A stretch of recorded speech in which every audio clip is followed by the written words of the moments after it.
ಕನ್ನಡ ಮಾತಾಡು ಅಂದಿದ್ದಕ್ಕೆ ಕಂಡಕ್ಟರ್ ಮೇಲೆ ಹಲ್ಲೆ ಮಾಡಿರುವಂತಹ ಘಟನೆಗೆ ಸಂಬಂಧಪಟ್ಟಂತೆ ಈಗಾಗಲೇ ಏನು ದೂರು ದಾಖಲಾಗಿ 3 ಜನ ಅರೆಸ್ಟ್ ಆಗಿದ್ರು. ಇನ್ನೊಂದು ಕಡೆ ದುರಂತ ಏನಂತಂದ್ರೆ ಈ ಒಂದು ಹಲ್ಲೆಗೊಳಗಾದಂತಹ ಕಂಡಕ್ಟರ್ ಮೇಲೆ ಇದೀಗ ಪೋಕ್ಸೋ ಕೇಸನ್ನ ಮಾರಿಯಾಳ್ ಠಾಣೆ ಪೊಲೀಸರು ದಾಖಲಿಸಿರುವಂಥದ್ದು.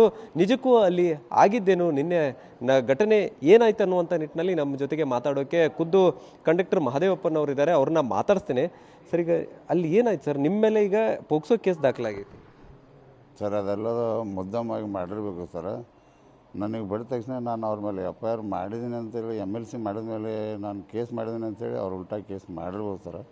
ನಾನು ದಿನಾಲೂ ಈಗ ನಾನು 18 ವರ್ಷ ಸರ್ವಿಸಲ್ಲಿ ಯಾರಿಗೂ ನಾನು ಈ ಥರ ಅಸಭ್ಯ ವರ್ತನೆಯಿಂದ ನಾನು ನಡೆದುಕೊಂಡಿಲ್ಲ. ಮತ್ತು ಸರ್, ನಾನು ಇನ್ನೊಂದು ಹೇಳೋಕ್ಕೆ ಇಷ್ಟಪಡ್ತೀನಿ.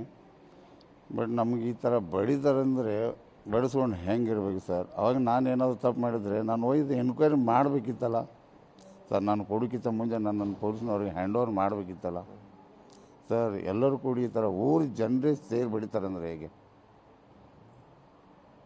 ಏನಾಯ್ತು ಸರ್? ಅದು ಹುಡುಗಿ ಏನು ಮಾತಾಡಿದ್ರ ನಿಮ್ಮ ಜೊತೆ ಸರ್? ನಾನು ಇಲ್ಲಿಂದ CBTಯಿಂದ ಅವರು 3 ನಾನು ಬಾಳೆಕುಂದ್ರಿಗೆ ಹೋಗೋರು ಸರ್. ಅವರು ಒಂದು ಹುಡುಗ ಒಂದು ಹುಡುಗಿ 2 ಟಿಕೆಟ್ ಕೇಳಿದ್ರು ಸರ್. 2 ಟಿಕೆಟ್ ನಾನು ಕೊಟ್ಟೆ, ಲೇಡೀಸ್ ಟಿಕೆಟ್ ಸರ್. ಅದು ಇನ್ನೊಬ್ರು ಯಾರಮ್ಮ ಅಂತ ಕೇಳಿದ್ರು, ಹುಡುಗನ ತೋರಿಸಿದ್ರು ಸರ್. ಹುಡುಗರಿಗೆ ಟಿಕೆಟ್ ಕೊಡೋಕೆ ಬರಲ್ಲಮ್ಮ, ಹೆಂಗೆ ನೀನು ಅದು ತೊಗೊಂಡೆ ಅಂತೇಳಿ ನಾನು ಅಂದೆ. ಹಂಗೆಲ್ಲ ಹುಚ್ಚಗತೆ ಮಾಡಬಾರ್ದು ಅಂತ ನಾನು ಕೇಳಿದೆ. ನನಗೆ ನೀನು ಹುಚ್ಚ ಅಂತ ಮರಾಠಿ ಒಳಗೆ ಮಾತಾಡೋ ನೋಡಮ್ಮ, ನನಗೆ ಮರಾಠಿ ಬರಲ್ಲ, ಕನ್ನಡ ಮಾತಾಡೋ ಅಂತ ನಾನಂದೆ. ಅಷ್ಟೇ ಸರ್, ಅಷ್ಟೇ ನಡೆದು ಅದು ಹೋಗಿ ಅವರು ಅಲ್ಲಿಂದ ಅವ್ರ ಫೋನ್ ಮುಖಾಂತರ ಅವ್ರ ಊರನ್ನು ಅವ್ರನ್ನ ಕರೆಸಿ ಈ ಥರ ಮಾಡಿದ್ದಾರೆ ಸರ್.